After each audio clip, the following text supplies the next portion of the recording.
شفنا واحد الفيديو ديال واحد المنقبات كان تم المنع ديالهم من دخول المؤسسه في احد الثانويات في بوسكوره.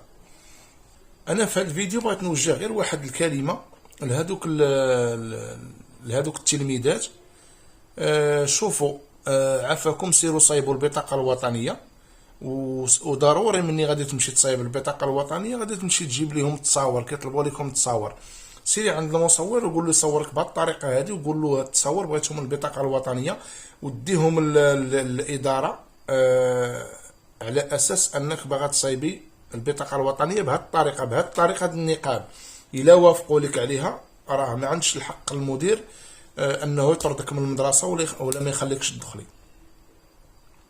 لاننا حنا كنعرفوا في الدين الاسلامي النقاب، وسولوا العلماء لان النقاب في الدين الاسلامي، لان الوجه في الدين الاسلامي ماشي عوره واليدين ماشي عوره. نتوما مغطيين بديك الطريقه.